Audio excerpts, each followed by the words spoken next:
Hello everyone, I am doctor Govind car, consultant gynaecologist and laparoscopic surgeon. आज हम बात करेंगे योगा इन प्रेगनेंसी। जैसा कि आपको पता है, योग करना प्रेगनेंसी में एब्सोल्युटली सेफ़ है, लेकिन हमें कुछ बातों का ध्यान रखना है। कौन कौन से योग करने चाहिए, कब कब करने चाहिए और कैसे कैसे करने चाहिए। जनरली हम प्रेगनेंसी को 3 ट्राइमेस्टर में डिवाइड करते हैं। पहले 3 महीने, देन बीच के 3 महीने और लास्ट के 3 महीने। जो पहला 3 महीना होता है उसको हम फर्स्ट ट्राइमेस्टर बोलते हैं, और उस दौरान हमें जो भी बैक बेंड्स होते हैं, अपने जो पीठ रीढ़ की हड्डी होती है, उसको अपने को मोड़ना नहीं है। बेसिक मॉडिफिकेशन के साथ में हमें जो योगा के पोज होते हैं वो करने हैं, और योग करने के बाद में लॉन्ग रिलैक्सेशन स्टेट में हमें जाना चाहिए थोड़ी देर के बाद में।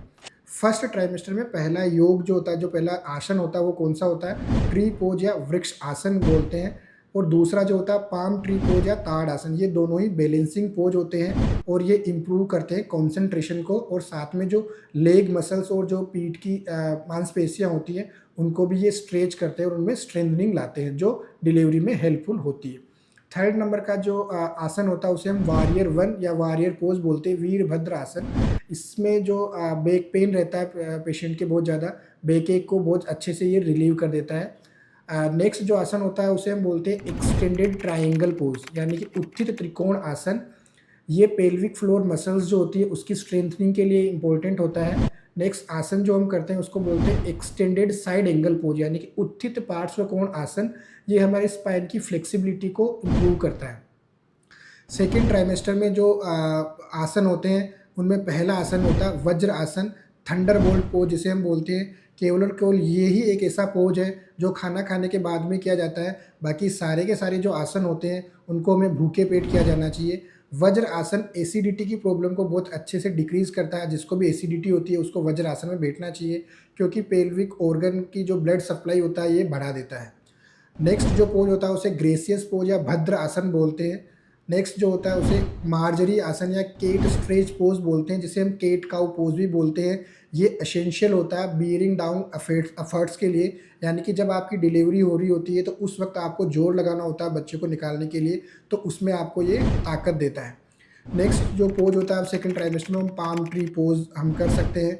नेक्स्ट जो होता है उसे हम रोटेशन पोज या कटी चक्र आसन करते हैं। कमर और पीठ की जो मांसपेशियां होती है, मसल्स होती है, उनको ये मजबूत करता है। और एक फ्लैपिंग फिश पोज होता है जो रिलैक्सेशन पोज होता है, जिसे हम मत्स्य क्रीड़ा आसन बोलते हैं। ये हमारी कॉन्स्टिपेशन को रिलीव करता है प्रेगनेंसी के दौरान। थर्ड ट्राइमेस्टर यानी कि लास्ट के 7, 8 और 9वें महीने में किए जाने वाले आसन जो होते हैं उनमें हमें ये ध्यान रखना है कि हमें पीठ के बल लेट कर नहीं करना, बैठे हुए आसन ही हमें ज़्यादातर प्रीफर करने होते हैं थर्ड ट्राइमेस्टर में। फर्स्ट 2 आसन जो होते हैं जिसे हम बटरफ्लाई पोज बोलते हैं, हाफ बटरफ्लाई और फुल बटरफ्लाई होते हैं। अर्ध तितली आसन जो होता है वो हिप जॉइंट को लूज करता है, जिससे fast and easy delivery process बन जाता है। फुल बटरफ्लाई पोज जो होता है वो पेरिनियम की जो स्ट्रेचिंग करवाता है, उसको वो एबिलिटी को, स्ट्रेचिंग एबिलिटी को बढ़ा देता है।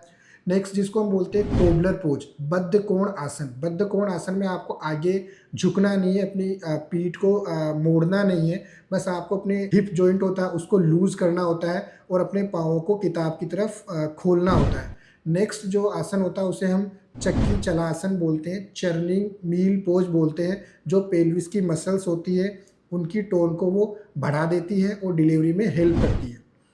स्क्वाट एंड राइज पोज ये लास्ट आसन होता है, उत्थान आसन है जिसको हम बोलते हैं। ये स्ट्रेंथन करता है बैक मसल्स को, जो डिलीवरी में हेल्प करती है।